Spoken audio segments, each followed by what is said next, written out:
Ya. Damos gracias al Señor por todos los que nos acompañan. Pueden tomar asiento los hermanos que nos acompañan en este día y los que nos acompañan a través de los medios. Les bendecimos en el nombre de Jesús. Esperamos que el Espíritu Santo de Dios tenga una palabra muy especial para cada corazón y la recibamos con beneplácito y la recibamos con disposición a ser obedientes al Señor. Amén. Aquí Capilla del Rey Orlando. Vamos a presentar pues a nuestro pastor Luis Hermán Mercado. Muchas bendiciones a todos.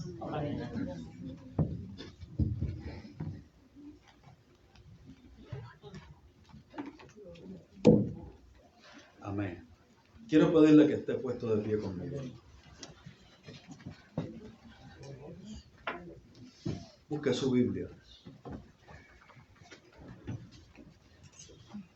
Abra su Biblia o prenda su Biblia en el Salmo 136. Fue el salmo que leyó nuestra hermana Sonia al principio. Ella me dijo, yo quiero leer el Salmo 36, pero es muy largo, tengo poco tiempo para eso. Yo quiero leer una buena parte de este salmo, pero quiero que lo leamos de forma antifonal. Es decir, yo voy a leer el primer verso y usted, esa parte que sigue, aunque no sea el segundo verso, porque hay aquí una constante, yo quiero decirle a qué me refiero. El primer verso dice, alabad a Jehová porque Él es bueno, porque para siempre es su misericordia. Esa segunda frase de ese verso, recuerda que este salmo era un cántico. Esa segunda frase era un coro. Ese era el coro que cantaba la congregación. Uno de los salmistas estaba al frente diciendo, alabad a Jehová porque Él es bueno. Y la congregación contestaba cantando, porque para siempre es su misericordia. Vamos a leer esos primeros 6 versos. Y no los vamos a cantar, los vamos a leer. Y yo quiero empezar diciendo, alabad a Jehová porque Él es bueno. Porque para siempre es su misericordia. Alabad al Dios de los dioses. Porque para siempre es su misericordia. Alabad al Señor de los señores. Porque para siempre es su misericordia. Al único que hace grandes maravillas. Porque para siempre es su misericordia. Al que hizo los cielos con entendimiento. Porque para siempre es su misericordia. Al que extendió la tierra sobre las aguas. Porque para siempre es su misericordia. Al que hizo las grandes lumbreras. Porque para siempre es su misericordia. El sol para que señorease en el día. Porque para siempre es su misericordia. La luna y las estrellas que señoreasen la noche. Porque para siempre es su misericordia. Verso 23. El que es en nuestro abatimiento se acordó de nosotros. Porque para siempre es su misericordia. Y nos rescató de nuestros enemigos. Porque para siempre es su misericordia. El que da alimento a todo ser viviente. Porque para siempre es su misericordia. Alabad al Dios de los cielos. Porque para siempre es su misericordia. Y yo le tengo una noticia. La misericordia de Dios esta mañana es nueva. Amén. Gloria a Dios. Hoy día estamos estrenando misericordia. Gracias, Señor. Todos los días estrenamos misericordia. Le da un aplauso al Señor. A ti, palmas de gratitud.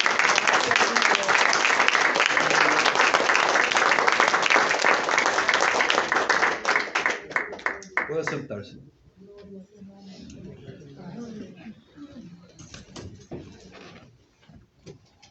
Mateo, capítulo 4.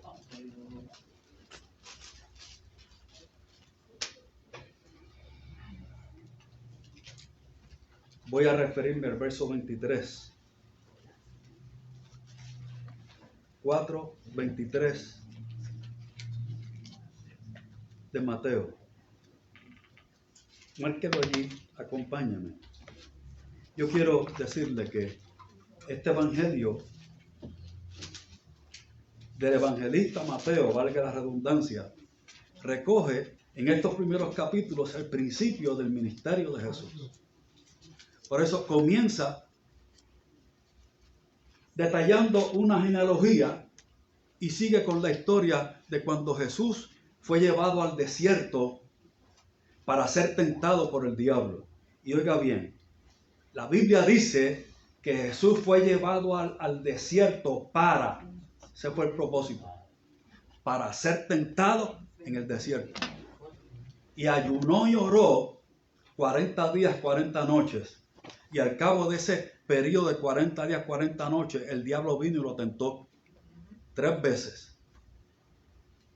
Después de haber ayunado 40 días y 40 noches, fue tentado. ¿Por qué? Porque él iba a ser nuestro sumo sacerdote. No un sumo sacerdote que no pudiera compadecerse de nuestras debilidades, como aquellos sumos sacerdotes que tenía el pueblo de Israel, sino uno que pudiera compadecerse en todo según nuestras debilidades, es decir, que hubiera sido tentado en todo según nuestra semejanza. Por eso el comienzo del ministerio de Jesús fue siendo tentado. Para que sea suficientemente misericordioso y estar en el lugar de alguien que es tentado. Aunque yo quiero decir que Jesús no fue tentado en todo según como nosotros lo somos, porque Jesús no era pecador. En él no se halló engaño, ni se halló pecado en él. Nunca abrió su boca, no maldijo cuando era maldecido. Jesús no pecó, pero Jesús fue hombre. Jesús es hombre hoy día. Jesús es hombre. Hay un solo mediador entre Dios y los hombres, Jesucristo hombre. Y ese verso habla en presente. Y cuando ese verso ocurre, ya Jesús había muerto y resucitado hacía aproximadamente 50 años. Y el apóstol Pablo dice, en presente continuo, hay un mediador entre Dios y los hombres, Jesucristo hombre. Quien se levantó de la tumba no fue su espíritu ni su alma, fue él completo, incluyendo su cuerpo. Se levantó de la tumba, suelto los dolores de la muerte, y quien ascendió a los cielos fue él completo, incluyendo su cuerpo. Entonces, en el cielo hay un hombre, hoy día hay un hombre perfecto, Hijo de Dios, el Hijo de Dios, que se levantó y desde allí es nuestro intercesor entre Dios y los hombres. Hay un solo mediador entre Dios y los hombres, Jesucristo, hombre. Ese hombre fue tentado en el desierto. Y dice el pasaje que habla cuando Jesús fue tentado, termina diciendo que Satanás lo dejó por un poco de tiempo. Es decir, nosotros leemos acerca de la tentación de Jesús en que fue tentado en 3 áreas de su vida. Pero el pasaje termina diciendo que el diablo lo dejó por un poco de tiempo. Es decir, el diablo volvió a tentar a Jesús. Jesús fue tentado. Yo quiero decir que la tentación no es pecado. El pecado ocurre cuando se cede a la tentación. Jesús no cedió a la tentación. ¿En qué consistió la tentación de Jesús? Yo quiero resumir en una sola palabra. Oiga bien, que una de las palabras es una de las añadiduras al reino de Dios. Oiga bien, es una de las añadiduras a las que más apela el enemigo de la justicia, la fama. Usted oyó bien, fue la fama. Satanás apeló a la fama de Jesús. Y usted, vamos a ver ahora al leer este pasaje, que su fama se difundió por toda aquella comarca. Verso 23. Y recorrió Jesús toda Galilea, enseñando en las sinagogas de ellos y predicando el evangelio del reino y sanando toda enfermedad y toda dolencia en el pueblo. Y se difundió su fama.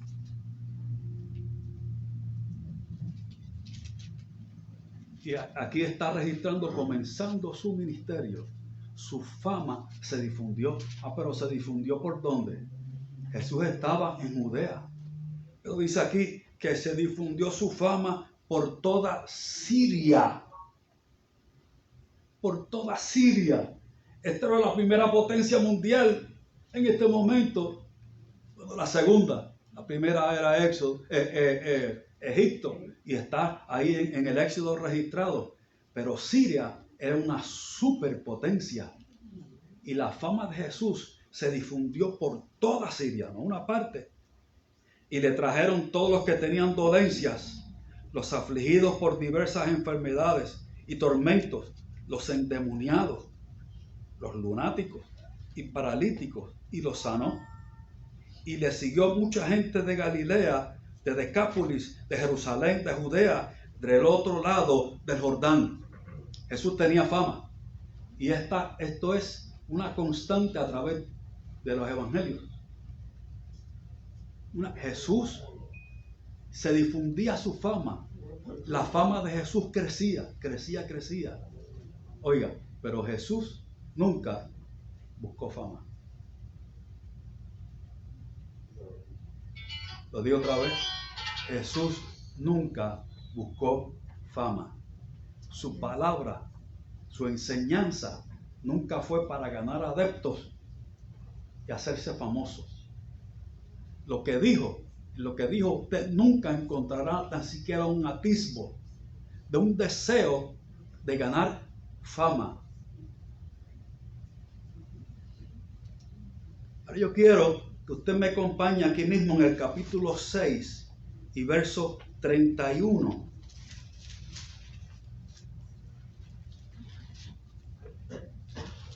Antes de llegar a este verso 6:31, Jesús habló acerca de las bienaventuranzas y les dijo a sus discípulos: ustedes son la sal de Dios, ustedes son la sal y ustedes son la luz del mundo. Le dijo a los discípulos: ustedes son la sal.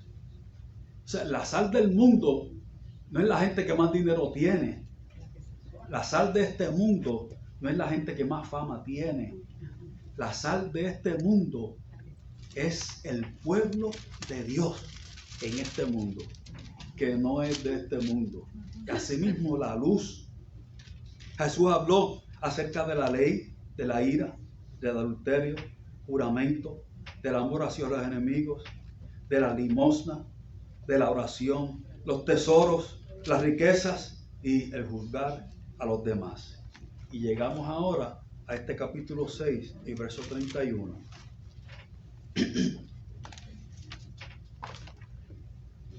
Verso 6, verso 31. Como parte de aquel mensaje, de aquella enseñanza de aquel día, Jesús, dirigiendo a sus discípulos, les dijo: no os afanéis pues diciendo: ¿qué comeremos? ¿O qué beberemos? ¿O qué vestiremos? Porque los gentiles buscan todas estas cosas. Mateo 6:31. Jesús dijo: no se afanen buscando estas cosas. Y si usted mira, diciendo, no se afanen pues diciendo: ¿qué comeremos? ¿Qué comeremos? ¿Qué es el afán? El afán es andar preguntándose: ¿qué voy a comer mañana? ¿Qué voy a vestir mañana? ¿O qué voy a beber mañana?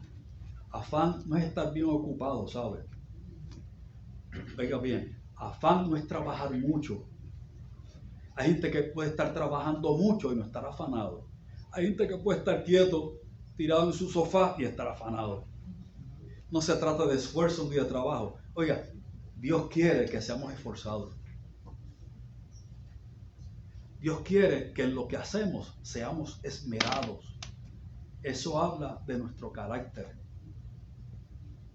Dios quiere que seamos esmerados, que mi trabajo sea hecho con esmero. ¿Por qué? Porque dice la Biblia que todas nuestras cosas sean hechas con amor. Y en otro pasaje dice que todo lo que hagamos, sea de palabra o de hecho, lo hagamos en el nombre de Jesús, como para Él. Es decir, hay un ama de casa que sabe que en lo que ella hace, da gloria a Dios. Oiga, que lo que ella hace da gloria a Dios. Aunque nadie la ve, muy pocos la ven, Solo los más cercanos lo ven. Lo hace como para Dios, por eso lo hace con esmero. Entonces, estar afanado no es estar bien ocupado. Estar afanado trata de vivir en la constante inquietud de qué es lo que voy a comer, a beber o a vestir. Leo otra vez el verso 31. Porque los gentiles buscan todas estas cosas, pero vuestro Padre Celestial sabe que tenéis necesidad de todas estas cosas. Tu Padre Celestial sabe que tienes necesidad de lo que vas a comer, de lo que vas a beber y de lo que vas a vestir. Tu Padre Celestial lo sabe. En los versos anteriores Jesús enseñó, si la hierba del campo que se seca y mañana la echan en el horno, a esa hierba Dios la viste mejor de lo que vistió Salomón. Y Salomón fue un rey. Y dice, Dios la viste con mayor excelencia que a Salomón. ¿Te ha visto eso? Dígame que lo ha visto, por favor. Que se ha detenido a ver la hierba silvestre del campo. ¿Cómo es que crece y se desarrolla, se autodecora, se renueva? Cuando parece que llegó un frío de 20 y pico de grados a Orlando y se murió todo, no se murió nada. Dele 2, 3 semanas, usted verá.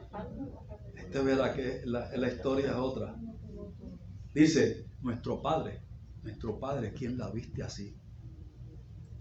Y si los pajarillos, Dios los alimenta y comen, y mire que comen.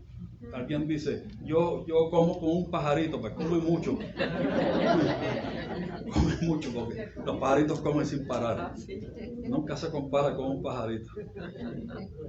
Comen y comen y comen y vuelven a comer. ¿Sí? Dice que nuestro Padre las alimenta. Esas avecillas los alimenta nuestro Padre. Jesús ilustró eso un poco más allá.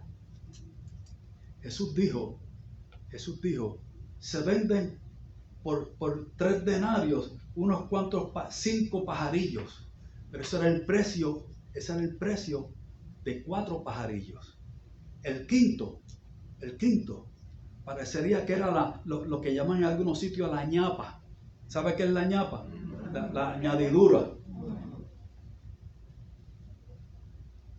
Ustedes valen más que 5 pajarillos, porque ni a uno solo de ellos los dejó caer por tierra. Y Jesús dijo, ustedes valen más que esos pajarillos. ¿Cuánto valgo para Dios? El valor del hombre para Dios es incalculable. Por eso, cuando uno se arrepiente,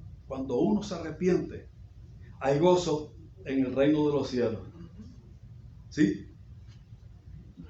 Hay más gozo en el reino de los cielos por uno que se arrepiente que por 9 que no tienen necesidad de arrepentimiento. Y para algunos esa matemática es inconcebible. Quiere decir que los 99 pierden valor porque hubo uno que... No, eso no es lo que está diciendo. Lo que está diciendo es que en el momento, a la hora de ir a buscar, hay más gozo por ese que se arrepintió que por 99 que ya estaban arrepentidos y vivían en el Señor. Somos valiosos para Dios. Sin embargo, el hombre anda buscando asignarle valor a cosas fuera de él, y Dios dice, el valioso eres tú. No es lo que tú tienes, no es lo que tú has alcanzado, el valioso eres tú, y ese valor es intrínseco. Cuando digo intrínseco, el valor del hombre es intrínseco porque no depende de lo que le rodea ni de lo que tiene. Es valor en sí mismo, aunque no tenga nada. Sigue siendo valioso para él. Para el mundo no, pero para Dios sí. Quizá para otros no, pero para Dios sí. Y Dios no es otros, Dios es Dios. Amén. Verso 33. Aquí es que quiero llegar. Mas buscad primeramente el reino de Dios y su justicia, y todas estas cosas os serán añadidas. Ahí aparece el mismo verso del verso anterior, porque los gentiles buscan estas cosas. Pero ahora Jesús dice en el 33, más buscar. Y aparece en presente continuo. Los gentiles buscan todas estas cosas. Las buscan con avidez. Con tanta avidez que obvian las cosas más importantes. Eso es afán. Para lograr llegar hasta allí, obvian lo más importante. Porque eso es lo que buscan. Ahí está su corazón. Esa es su meta. Ese es su estatus. Eso es su símbolo de estatus, está allí. Pero Jesús dice, verso 33, mas buscar primeramente el reino de Dios y su justicia, y todas las demás cosas os serán añadidas. Allí no dice que deje de buscar aquellas cosas. No dice que deje de buscar el alimento, que deje de buscar lo que vas a beber, y que dejes de buscar lo que vas a vestir. No, lo que está diciendo es búscalo.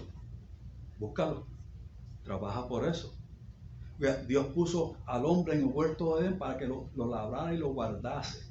Esa historia de que el trabajo es parte del juicio de Dios, eso no es cierto. Que el trabajo es castigo de Dios, no es cierto. No es cierto. Dios puso el hombre y a la mujer en el huerto de Edén para que lo labrara. Sí, pero pastor, que la labranza allí tiene un significado simbólico. Mire, para labrar hay que doblar el lomo, agarrar una herramienta y trabajar. Y hay que sudar y sudar. Hay que esforzarse. Dios les dijo a Adán y a Eva, trabajen. Trabajen. Por eso el apóstol Pablo dice, ahora en el Nuevo Testamento, el que no trabaje, que no coma. ¿Qué verso ese? Más tajante. No quiere trabajar, no hay problema. Tampoco coma. No, pero tengo que comer, pues trabaje. Sí, el trabajo no es juicio. Al contrario, cuando mañana vaya a aplicar sus manos a trabajar a primera hora, dé gracias a Dios. Gracias a Dios. Y si ya esa etapa de su vida pasó y está retirado, jubilado, dé gracias a Dios por su provisión, porque eso viene de Él. Eso viene de Él. Mas buscad primeramente. Es decir, tú vas a buscar todas estas cosas, pero hay un orden. Es decir, un orden de prioridades. Dice, busca primeramente el reino de Dios y su justicia, y todas estas cosas, ¿qué cosas? La comida, el vestido, la bebida, os serán añadidas. Si usted invierte ese verso 33, mírelo bien, si lo invierte y busca primeramente estas cosas y después busca el reino de Dios, se convierte en el afán del verso 32. ¿Usted está conmigo? Se convierte en afán cuando lo busco primeramente. Ahora, si busco primeramente el reino de Dios y su justicia, esto está cayendo en su lugar, en su justo lugar. Y lo más importante, sigue siendo lo más importante, buscar primeramente el reino de Dios. Ahora, en este punto de este mensaje que yo tengo, yo quiero añadir a las añadiduras. Escúcheme bien. A esas añadiduras de las que habló Jesús, yo quiero añadir una más. Además de la comida, la bebida y el vestido, yo quiero añadir una. Se llama fama. Fama. Lo repito otra vez. Se llama fama. Imagínense que ese verso 33, cuando dice estas cosas, incluye la fama, porque realmente está incluido. Cuando digo fama, me refiero al nivel de aprobación, no de Dios, sino del mundo. Es decir, ¿en qué escala de nivel de aprobación me encuentro yo? Usted se sorprenderá de que una de las añadiduras, que ha acompañado a gentes durante todos los tiempos es la fama. La aprobación de cumplir con el estándar que el mundo ha impuesto y que nosotros nos hemos autoimpuesto. Es decir, esa fama que dice que si un padre tiene hijos desobedientes, eso afecta su fama. De esa fama que estoy hablando. Esa fama que enseña que si tus hijos no van a universidad, eso afecta la fama de este padre. ¿Me estoy dando a entender? Sí. Es de ese tipo de fama que estoy hablando.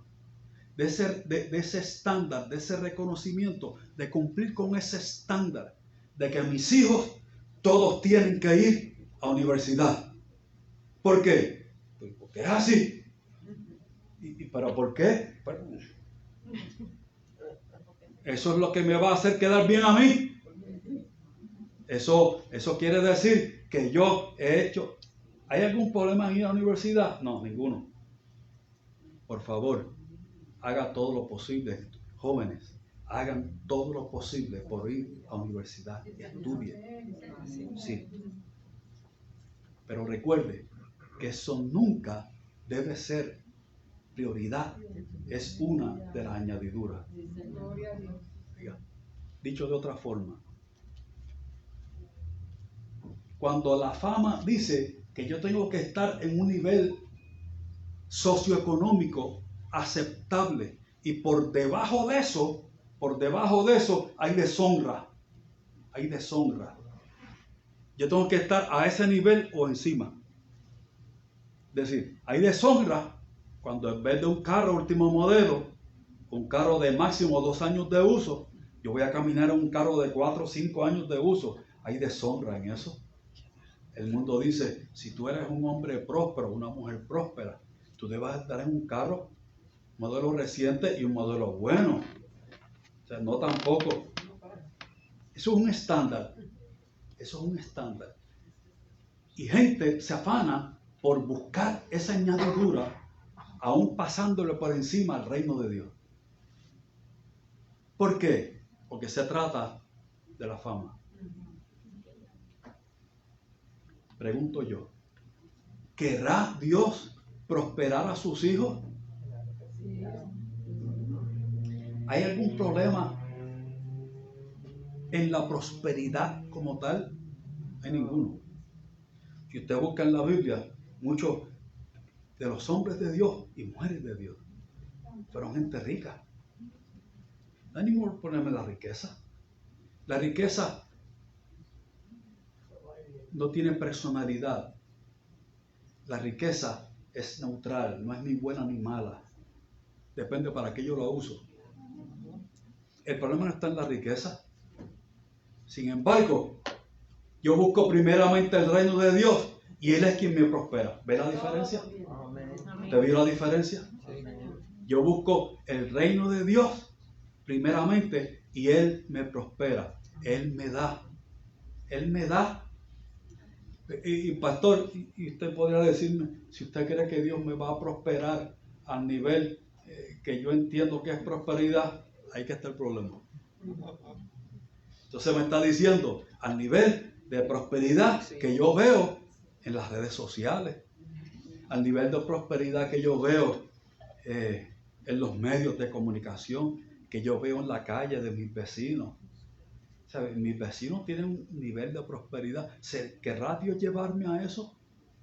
Y yo no puedo contestarle eso. ¿Me va a dar Dios hasta allí? Yo no puedo contestarle eso. Pero si su corazón está en el Señor y usted busca primeramente el reino de Dios, lo que Dios le dé, será bueno. A fin de cuentas, Jesús enseñó que la abundancia de la vida del hombre no consiste en los bienes que posee. Esos bienes hoy son y mañana no. Usted tiene hoy una casa que vale, wow, la compró en 200,000 y ya va por 375,000, 400, 425, 450. Que yo estoy en una casa que vale 450. Sí, pero si cuando la compré valía 170 y pico. De la misma forma que llegó a tener un valor de 425, así mismo vuelve a los 175, ¿sabes? Por eso, quien depende de cosas ¿cuál es la palabra que quiero usar? Tan inestables como esa, no tiene fundamento en su vida. No lo tiene. La historia dice que durante la Gran Depresión de los años 30 hubo multimillonarios que iban al banco y con una carretilla. ¿Sabe qué estoy hablando? Una carretilla de construcción para sacar dinero en efectivo del banco. Tenían que sacar tanto y tanto. La moneda se había devaluado tanto que tenían que retirar inmensas cantidades de dinero en efectivo para poder comprar algo. Porque el dinero se devaluó. Y cargando esa carretilla cargada de dinero, tenía que irse a hacer las filas de sopa.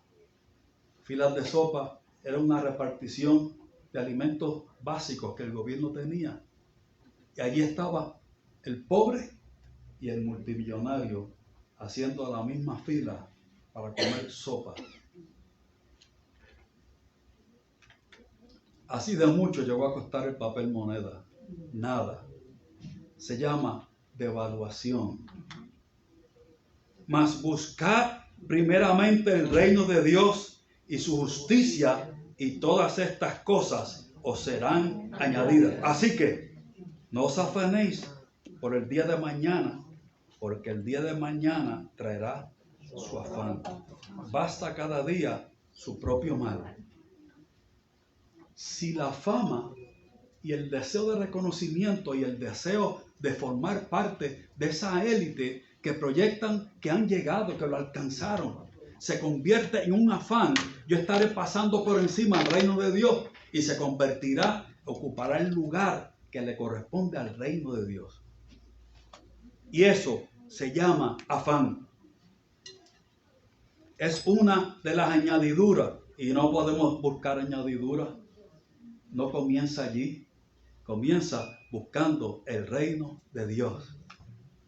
Y de momento, Dios quería darle más de lo que usted pudo haber alcanzado en toda su vida.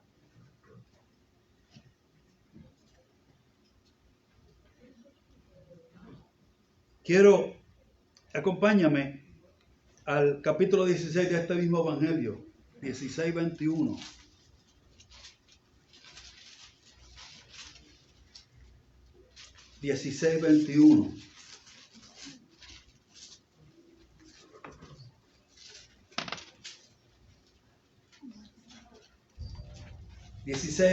De Mateo dice: desde entonces comenzó Jesús a declarar a sus discípulos, de la misma forma que declaró en el Sermón del Monte al comienzo de su ministerio.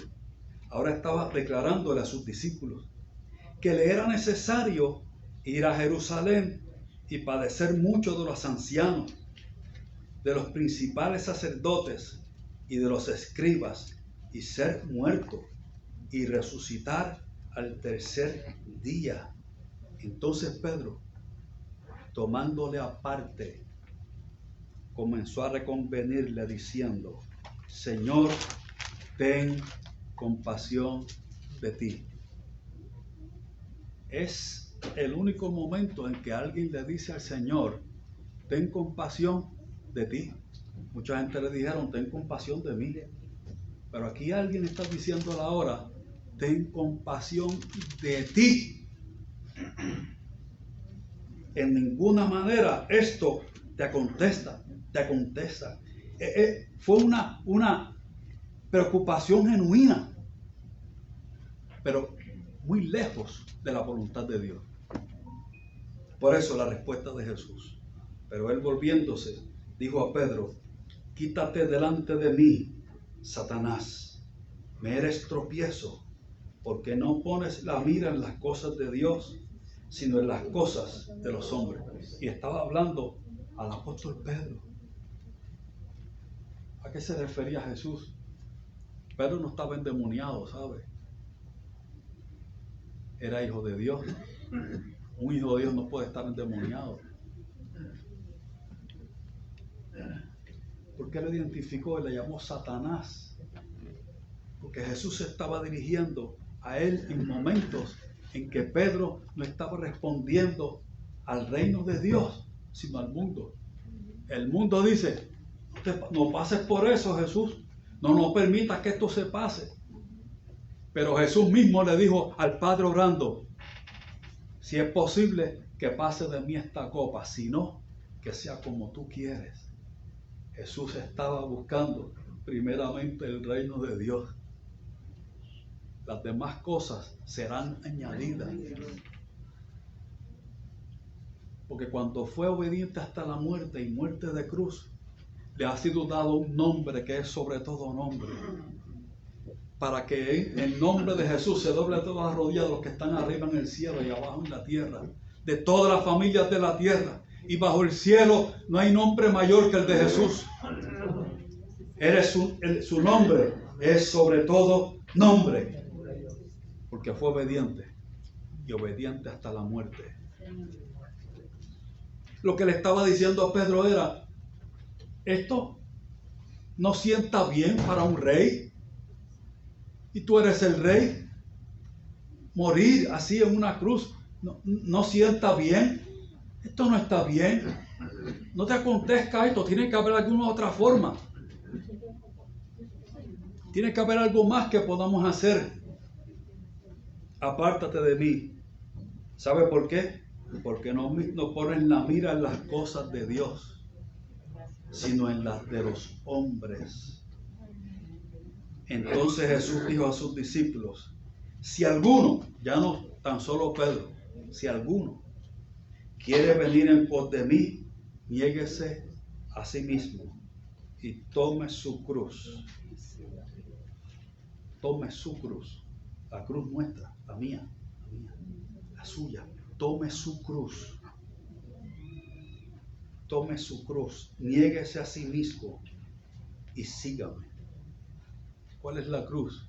Le dice: niéguese a sí mismo. Esa es la cruz. Niéguese a sí mismo. No responda a los intereses del mundo. A los intereses del mundo de pecado. No podemos responder a los estándares del mundo. No podemos ser como el mundo. Si alguno quiere ser amigo del mundo, dice Santiago, se constituye en enemigo de Dios. Si alguno quiere estar de acuerdo al estándar del mundo, dejará de estar de acuerdo a la voluntad de Dios. Por eso se constituye en enemigo de Dios. Apártate de mí, Satanás, porque no pones la mira. ¿En qué están poniendo la mira? En las cosas de los hombres, en las añadiduras. Esto afecta a tu fama. Señor, esto te afecta a ti. ¿A quién eres tú? Estás poniendo, dice Jesús, la mira en las cosas del mundo. Ya casi termino.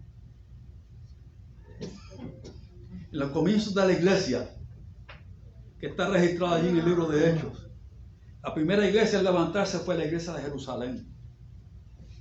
Fue sobre ellos, sobre quienes descendió el Espíritu Santo por primera vez, aunque no fue exclusivo de ellos. El Espíritu Santo viene sobre cada hombre y cada mujer que recibe al Señor como su Salvador, como su Señor. El Espíritu Santo está haciendo morada en su corazón, en su ser. Sobre ellos se comenzó a expresar la vida de iglesia, que era la voluntad de Dios. Fue la primera iglesia. Y en esa iglesia pasaron cosas. La describe. Dice que los que tenían heredades las vendían y repartían dinero a los pobres. Y que era una heredad, una herencia. No era que vendían sus casas, ¿sabes? Vendían su herencia y la repartían y daban a los pobres de tal manera que entre los hermanos no había un necesitado del techo tan básico y elemental. No había, sus necesidades elementales eran cubiertas. Cosas así estaban sucediendo. Hasta que una pareja llamaban Ananías y Zafira, vendieron su heredad, sustrajeron del precio de venta y trajeron una parte y la depositaron en las ofrendas como que estaban depositando el producto completo de la venta. ¿A qué estaban respondiendo Ananías y Zafira? A la añadidura de la fama. Querían entrar en la fama, en el estándar de los que venden su heredad y entregan todo el dinero a los pies de los apóstoles para que repartan entre los pobres. Ellos querían entrar en ese grupo, en esa gente que eran así de desprendidos, solo que sustrajeron en privado, se quedaron con la mitad. Ellos no tenían por qué ocultar eso, era de ellos. Eso fue lo que le dijo el apóstol Pedro cuando llegaron con aquella ofrenda. Ustedes no tenían ninguna necesidad de ocultar. ¿A qué están respondiendo ustedes con esto? Yo les quiero decir, a esa añadidura que primero identifiqué hace unos minutos atrás, la fama. Ellos querían tener la fama de ser de aquellos que lo entregaban todo el precio de la venta de una heredad sin serlo.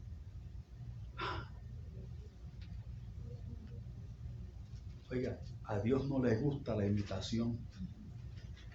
¿Oyó? A Dios no le gusta la imitación. Cuando la imitación no tiene una vida que respalda detrás. Ellos no tenían por qué hacer eso.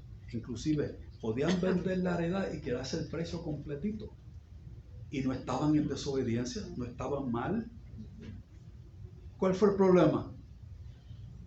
Ellos tenían una añadidura que se llama fama, reconocimiento.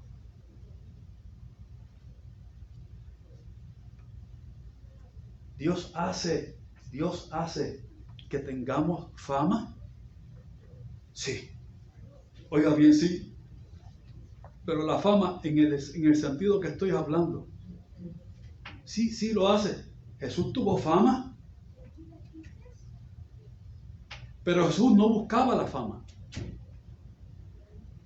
Dios puede hacer que sus hijos sean reconocidos por rasgos en Dios. Sí. Dios le dijo a Josué, a partir de este día, ya Moisés había muerto, te voy a engrandecer ante los ojos de todo este pueblo. Te voy a usar de una manera que este pueblo, tú vas a ser engrandecido a los ojos de ellos.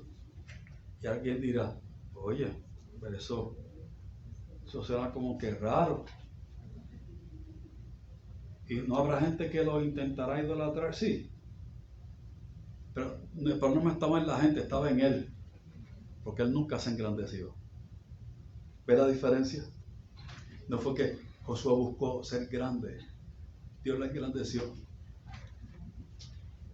Y cuando ocurrió eso, usó aquello para darle gloria a Dios, no para él. ¿Te ve la diferencia? Porque la fama no estaba entre sus metas.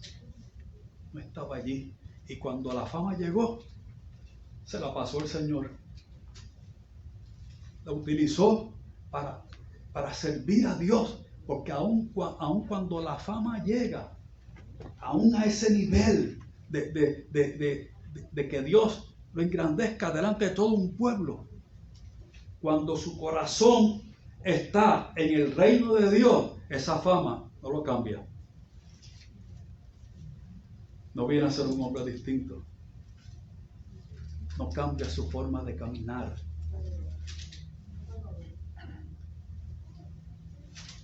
Ananías y Zafira querían la fama de ser de los generosos que apoyaban.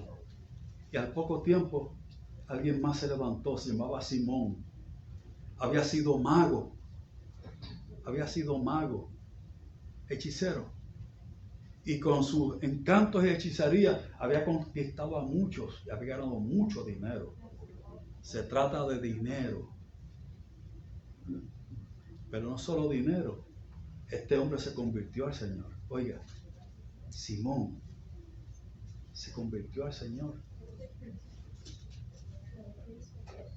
Y ahora en la vida de iglesia, Simón vio que por la mano de los apóstoles eran hechos señales y prodigios. Y Simón ahora de este lado estaba en la iglesia. Era un hijo de Dios. Ahora de este lado, Simón quiso traerse su vieja vida a su nueva vida. Aquel estatus de llamar la atención y de ser famoso y de ser reconocido y de ser llamado por quien su mano eran hechos prodigios y señales. Quiso traérselo acá y le ofreció dinero a los apóstoles. Yo estoy dispuesto a pagarle a ustedes para que me den eso que ustedes tienen. Y Pedro, el mismo que intentó reconvenir al Señor aquel día, le dijo: tu dinero perezca contigo, porque veo que en hiel de amargura estás, porque el don de Dios no se compra con dinero. Clama a Dios por si quizás Dios te conceda el arrepentirte. ¿Qué pasó con Simón? La Biblia nos dice, yo quiero pensar que sí se arrepintió. Que sí se arrepintió y siguió su vida en el Señor y murió en el Señor.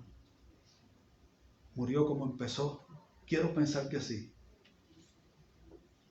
Pero lo que gobernó a Simón fue el intentar cumplir con un estándar de fama, de reconocimiento, de aprobación. De aprobación. El apóstol Pablo dijo: si yo quisiera todavía agradar a los hombres, no sería siervo de Cristo. Se refería en el aspecto doctrinal. Si mi doctrina, si mi mensaje, si lo que enseño estuviera dependiendo de lo que exigen los hombres, yo no sería siervo de Cristo. Mire, si usted mira las palabras de Jesús, Jesús no dijo nada para que su fama se hubiera extendido. Más bien dijo: el que quiera seguirme, tome su cruz y sígame.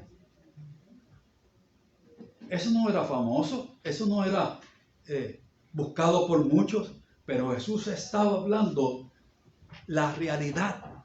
Jesús estaba hablando palabra de Dios, según la voluntad de Dios y no según el mundo. Por eso dijo: buscad primeramente el reino de Dios y las demás cosas le serán añadidas. Y créeme, que le serán añadidas.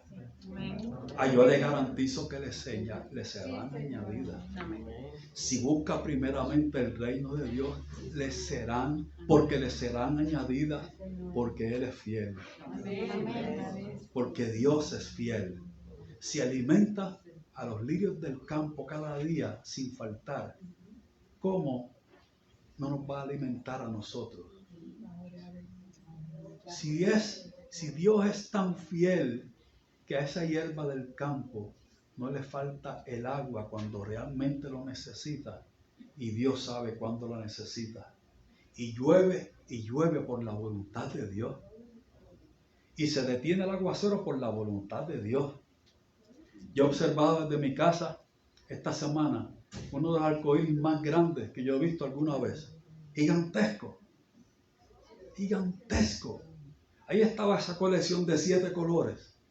Ese arco que pasaba desde Kissimmee hasta St. Cloud, llegaba hasta Orlando, Y seguía, y seguía, y seguía. Quién sabe si hasta pasó a otro condado. Bueno, gigantesco. Y yo recordé que Dios dijo, que Dios dijo, que Dios dijo, que era su señal de que nunca más destruiría al mundo por lluvia. Dios sabe cuándo mandaba detener la lluvia. Igual que en aquel entonces, llovió por 40 días. Y a los 40 días, ¿quién detuvo la lluvia? La detuvo Dios. Y apareció el arco iris. Oiga, el arco iris le pertenece a Dios, ¿sabe? No le pertenece a movimiento alguno. El arco iris es señal del pacto de Dios. Que Dios dijo allí en Génesis que no destruiría más al mundo por lluvia. Es señal de Dios. De nada más, de nadie más. Dios sabe. Solo que busquemos primeramente el reino de Dios y su justicia. Y Él añadirá todo más. No busque las añadiduras, busque el reino de Dios. Busque el reino de Dios. Esfuércese en lo que tiene en su mano para hacer. Sea esmerado, pero recuerde que quien le da es Dios. Amén. Que quien le da es el Señor. Por eso, ¿por qué buscar las añadiduras? Buscar primeramente el reino de Dios. Y Él dará. Y dará en abundancia. Amén. Estemos puestos de pie.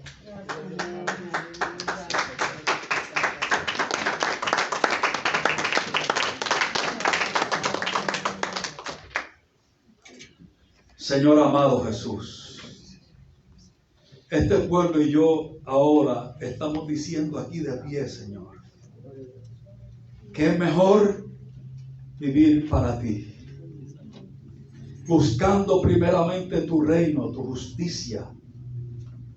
Es mejor vivir en ti, oh Dios, y tú darás, y tú repartirás, y tú bendecirás y tú añadirás.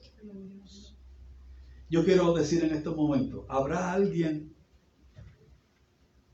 que aún no ha dado el paso de recibir al Señor Jesús como su Salvador? Yo quiero que usted lo indique levantando su mano allí donde se encuentra. Allí donde está. Levante su mano. Yo quiero orar con usted. ¿Habrá alguien? ¿Habrá alguien que dice, Señor, yo? ¿Habrá alguien que dice, yo quiero orar? Yo quiero orar.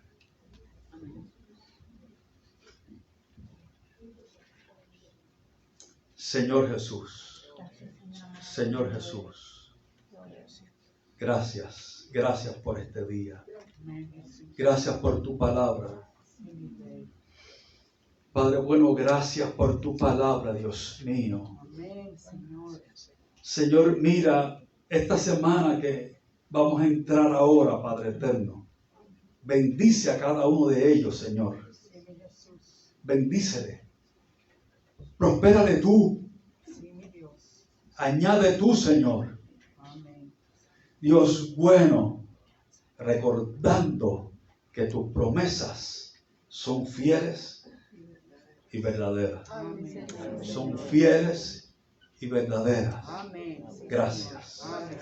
Gracias. Gracias, Señor amado. Gracias. Gracias. ¿Quiere darle un aplauso al Señor?